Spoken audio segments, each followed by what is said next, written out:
नर्मदे हर। कार्तिक मास,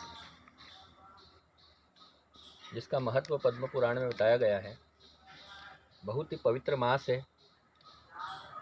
इसमें भगवान विष्णु की भक्ति से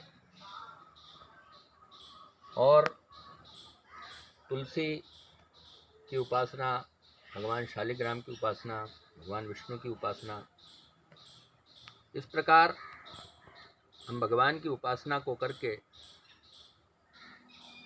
भगवान का अनुग्रह शीघ्र प्राप्त कर सकते हैं। कार्तिक मास में प्रतिदिन ब्रह्म मुहूर्त में उठना, दीपदान करना एवं भगवान के नाम का जप करना,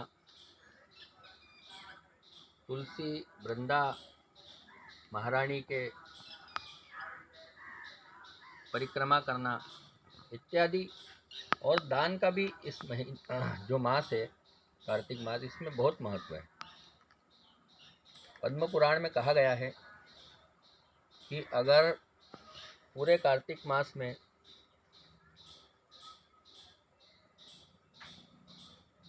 आप ब्रह्म मुहूर्त में स्नान नहीं कर पाए या दीपदान नहीं कर पाए, तो शुक्ल पक्ष की कार्तिक मास की जो एकादशी है, जिसको हम देव प्रबोधनी एकादशी कहते हैं, हमारी भाषा में देव उठनी 11 जिसको हम कहते हैं, उस दिन से लेकर कार्तिक पूर्णिमा तक ये जो 5 दिन है, इन 5 दिनों को पद्म पुराण में भीष्म पंचक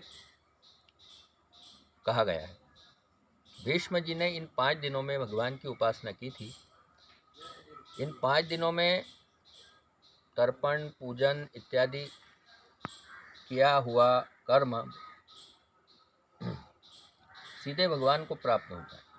इसमें भीष्म पितामह को अंजलि देने का भी विधान है।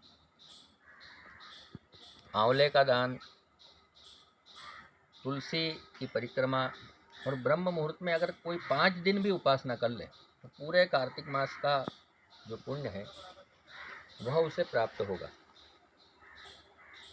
दीपदान का भी बहुत महत्व है। वैकुंठ चतुर्दशी इसी 5 दिनों में आती है।